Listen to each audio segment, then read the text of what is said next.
Good evening students. आज की इस वीडियो में मैं आप लोगों को मौलिक अधिकार पढ़ाने जा रहा हूं। तो मौलिक अधिकार वे अधिकार हैं जो एक व्यक्ति के व्यक्तित्व के विकास के लिए अनिवार्य हैं। हर व्यक्ति के व्यक्तित्व के लिए ये ज़रूरी है।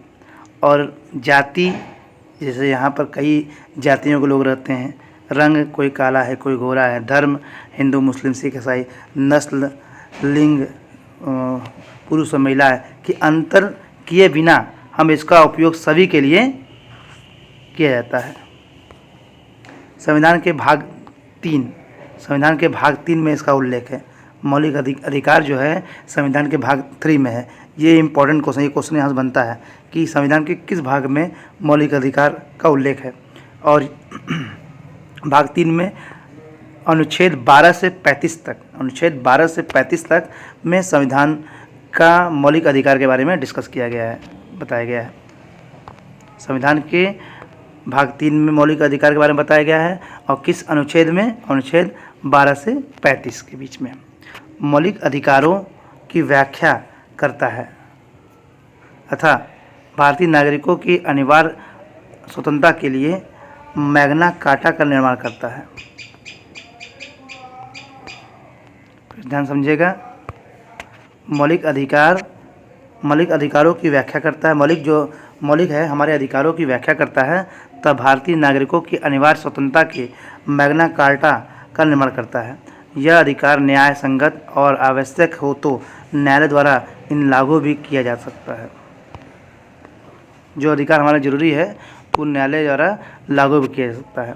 मूलतः 7 मौलिक अधिकार थे, लेकिन देखिए यहाँ से एक इम्पॉर्टेंट क्वेश्चन बन रहा है। लेकिन 1978 में 44वें संविधान संशोधन के द्वारा संपत्ति के अधिकार, ये पूछा जाता है एग्जाम में, संपत्ति के अधिकार को हटा दिया गया। इसका मतलब पहले 7 मौलिक अधिकार थे, लेकिन 1978 में 44वें संविधान संशोधन के द्वारा संपत्ति का जो अधिकार था, संपत्ति के अधिकार को हटा दिया गया। और भारतीय संविधान निम्नलिखित मौलिक अधिकारों की गारंटी देता है। तो यहाँ आप याद रखेंगे कि कितने अधिकार होते हैं? 7 अधिकार थे, जिसमें 1978 में 44वें संविधान संशोधन में संपत्ति का जो अधिकार था उसको हटा दिया गया। इट मीन्स कि अभी कितने अधिकार हैं? अभी 6 मौलिक अधिकार हैं, जिसमें से पहला मौलिक अधिकार है समानता का अधिकार। यह अनुच्छेद 14 से 18 में बताया गया है। अनुच्छेद 14 से 18 के बीच में हमें समानता के अधिकार के बारे में बताया गया है। तो अनुच्छेद 14 में क्या लिखा है? अनुच्छेद 14 में लिखा है, अनुच्छेद 14 में विधि के समक्ष समानता। राज्य सभी व्यक्तियों के लिए एक समान कानून बनाएगा। जो हमारा देश है, हमारा राज्य जो है, वो सभी लोगों के लिए एक समान कानून बनाएगा तथा उन पर एक समान लागू करेगा। ऐसा नहीं कि जो गरीब हैं उनके लिए कोई और कानून होगा, जो अमीर है उनके लिए कोई और कानून होगा, ऐसा कुछ नहीं है। सभी लोगों के लिए एक ही कानून काम करेगा। अनुच्छेद 15 में क्या बताया गया है? अनुच्छेद 15 में राज्य के द्वारा धर्म, लिंग, जाति एवं जन्म स्थान आदि के आधार पर नागरिकों के प्रति जीवन के किसी भी क्षेत्र में भेदभाव नहीं किया जाएगा। इसको ध्यान रखिए। राज्य के द्वारा धर्म, हिंदू मुस्लिम सिख ईसाई, लिंग पुरुष है महिला है, जाति है कोई भी जाति है, एवं जन्म स्थान आदि के कोई कहीं पैदा हुआ है, उसके आधार पर नागरिकों के प्रति जीवन के किसी भी क्षेत्र में भेदभाव नहीं किया जाएगा। भेदभाव आपको पता होगा क्या होता है, अगर किसी को दिक्कत तो पूछ लेगा। नेक्स्ट अगला है अनुच्छेद सार्वजनिक नियुक्तियों में सभी नागरिकों के लिए अवसर की समानता। ऐसा नहीं है कि जो छोटे लोग हैं या बड़े लोग हैं सबको समान अवसर दिया जाएगा। किसी को अधिक या किसी को कम अवसर नहीं दिया जाएगा। जिसको जितना हक है उतना अवसर उसको दिया जाएगा किसी भी नियुक्ति के लिए। अगला है अनुच्छेद 17। ये सब समानता के अधिकार में है।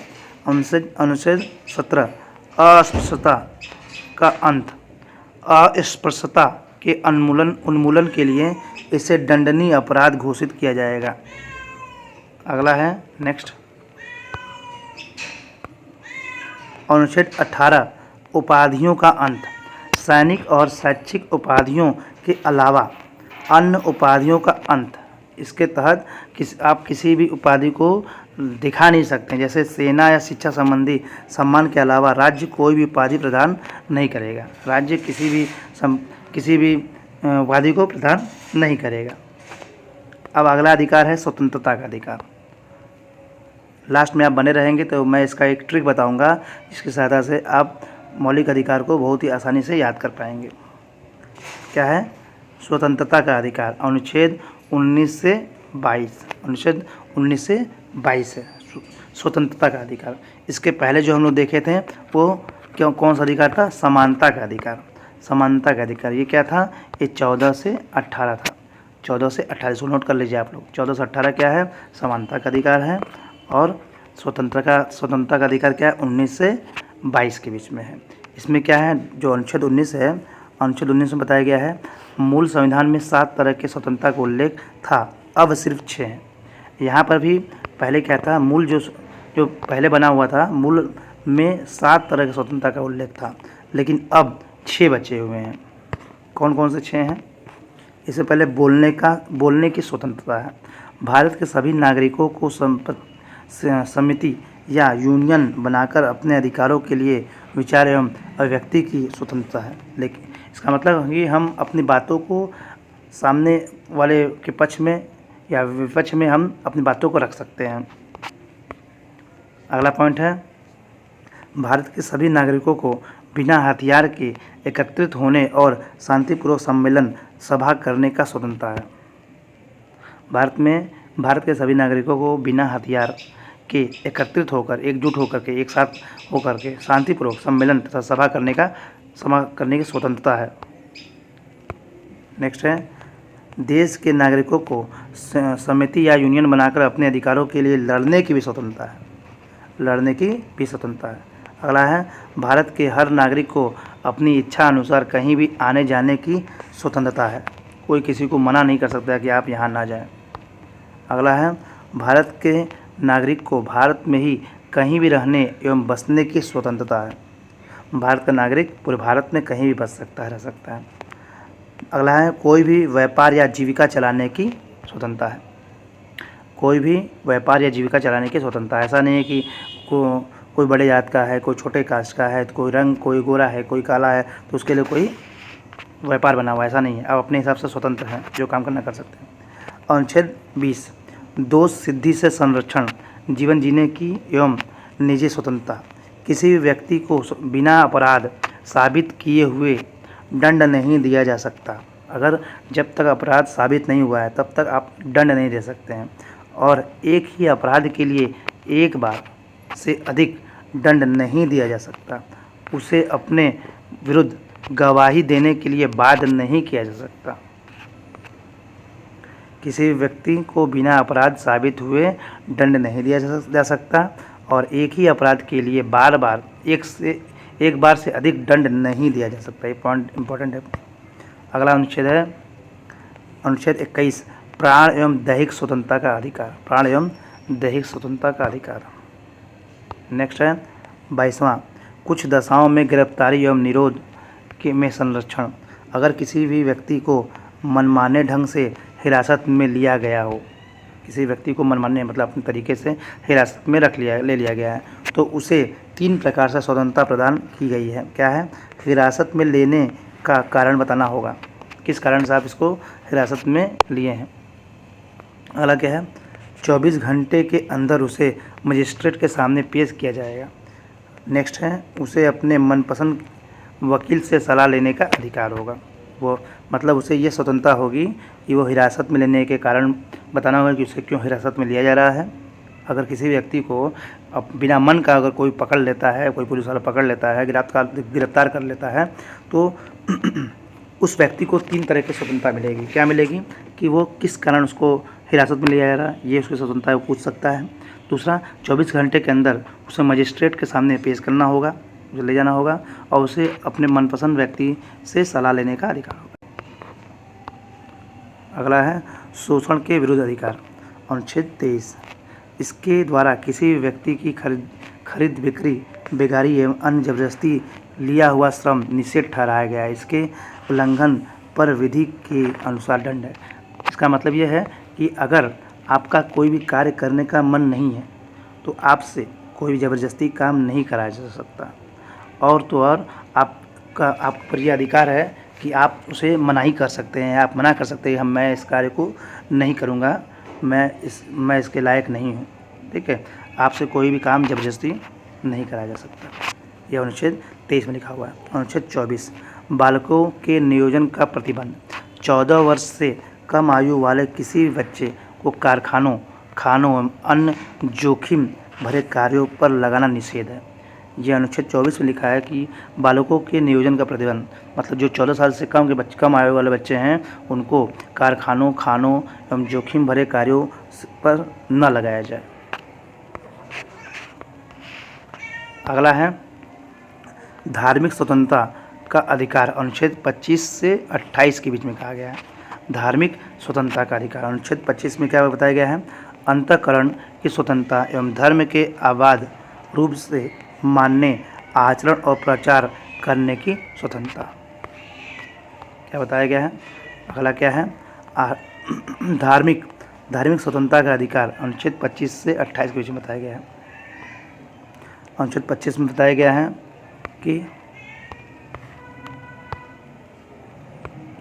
अंतःकरण की स्वतंत्रता, धर्म के अबाध रूप से मानने, मतलब धर्म को मानना, आचरण एवं प्रचार करने की स्वतंत्रता। आप धर्म को मान सकते हैं, आचरण कर सकते हैं, प्रचार कर सकते हैं, इसकी स्वतंत्रता आपको है। 26 में बताया गया है धार्मिक कार्यों के प्रबंधन की स्वतंत्रता। व्यक्ति को अपने धर्म के लिए संस्थाओं की स्थापना, पोषण, विधि संपन्न संपत्ति अर्जन, स्वामित्व को प्रशासन का अधिकार है। मतलब वो अपने धर्म को आगे बढ़ा सकता है, उसको स्वतंत्रता है। बच्चों आप इसे नोट करते जाइए, इससे आप इसे बाद में रिवाइज कर सकते हैं। और अगर किसी बच्चों कहीं से कोई समस्या होती है तो आप हमें कमेंट बॉक्स में ज़रूर मैसेज करें। अनुच्छेद 27 में किसी धर्म विशेष के बढ़ावे के लिए चंदा देने या न देने की स्वतंत्रता। मतलब अगर धर्म विशेष के लिए कोई चंदा दे रहा है, नहीं दे रहा है, ये आपका अधिकार है, आप स्वेच्छा से कर सकते हैं, कोई जोर जबरदस्ती नहीं है। अगला अधिकार है अनुच्छेद 28 राज्य विधि से पूर्णतः पोषित किसी शिक्षा संस्था में कोई धार्मिक शिक्षा नहीं दी जाएगी। अनुच्छेद 28 में बताया गया है कि किसी भी शिक्षा संस्था में कोई धार्मिक शिक्षा नहीं दी जाएगी। अगला हमारा अधिकार है संस्कृति एवं शिक्षा संबंधी अधिकार। ये अनुच्छेद 29 से 23 में बताया गया है। अनुच्छेद 29 से 23 में बताया गया है संस्कृति एवं शिक्षा संबंधी अधिकार। क्या अधिकार है? हमारा 29 में बताया गया है। 29 में अल्पसंख्यक वर्ग के हितों का संरक्षण। कोई भी व्यक्ति अल्पसंख्यक वर्ग अपनी भाषा, लिपि और संस्कृति सुरक्षित रख सकता है। अगर कोई अल्पसंख्यक है वो अपनी भाषा, लिपि और संस्कृति सुरक्षित रखना चाहता है तो रख सकता है। अगला पॉइंट है अनुच्छेद 23 में बताया गया है अल्पसंख्यकों द्वारा शैक्षिक संस्थाएं स्थापित करने और उन्हें संचालित करने का अधिकार तथा राज्य द्वारा स्थापित या राज्य कोष द्वारा सहायता प्राप्त शैक्षिक संस्थाओं में प्रवेश पाने पर मनाही का निषेध है। अगला पॉइंट है 6वां है संवैधानिक उपचारों का अधिकार। संवैधानिक उपचारों के अधिकार अनुच्छेद 22 में लिखा गया है। डॉक्टर भीमराव अम्बेडकर ने संविधान की आत्मा कहा है। इसे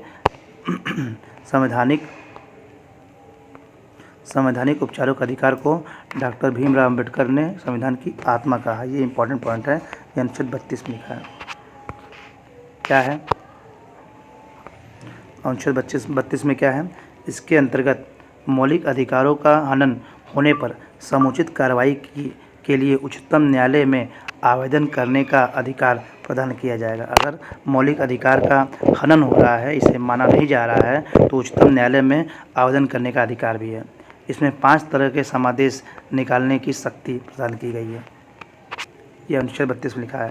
पहला क्या है? फर्स्ट है बंदी प्रत्यक्षीकरण।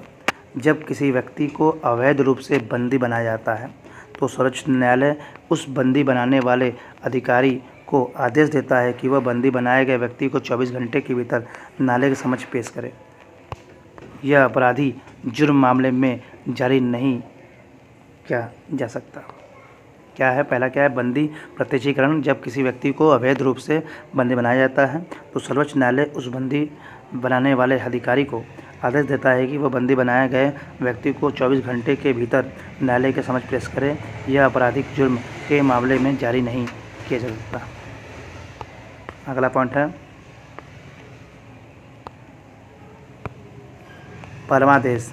यह उस समय जारी किया जाता है जब कोई पदाधिकारी अपने सार्वजनिक कर्तव्य का निर्वहन नहीं करता है। जब कोई पदाधिकारी अपने सार्वजनिक कर्तव्य का निर्वहन नहीं करता है तो उसे परमादेश जारी किया जाता है। अगला है प्रतिषेध। प्रतिषेध यह निचली अदालत को ऐसी कार्य करने से रोकता है। यह निचली अदालत को ऐसा कार्य करने से रोकता है जो उसके अधिकार क्षेत्र से बाहर है। ये क्या करता है, प्रतिषेध क्या करता है, अगर निचली अदालत के पास कोई पावर नहीं है तो ये चीज़ उसको रोकता है कि आप वो काम ना करें जो आपके पास आपके हाथ में नहीं है। नेक्स्ट है उत्प्रेषण। यह तभी जारी किया जा सकता है जब एक अदालत या न्यायालय अपने न्याय क्षेत्र से बाहर कार्य करता है। यह निषेध से अलग है और यह कार्य संपादित होने के बाद जारी किया जाता है। जब कार्य संपादित हो जाता है तब इसको जारी किया जाता है। और जब एक अदालत या न्यायालय अपने न्याय क्षेत्र से बाहर कार्य करता है, अपने न्याय क्षेत्र से बाहर कार्य करता है, यह निषेध से अलग है और यह कार्य संपादित होने के बाद जारी किया जाता है। अगला है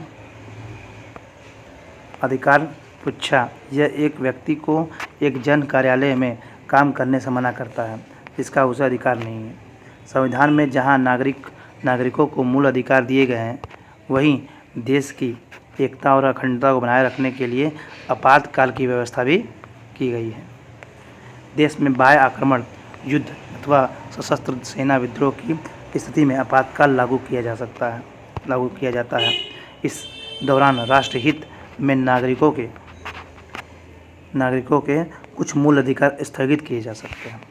जहाँ सभी नागरिकों को मूल अधिकार दिए गए हैं, लेकिन कुछ केस में जैसे देश में बाह्य आक्रमण, युद्ध और सशस्त्र सेना विद्रोह के समय आपातकाल लागू किया जाता है कि देश राष्ट्र के हित में किया जाता है।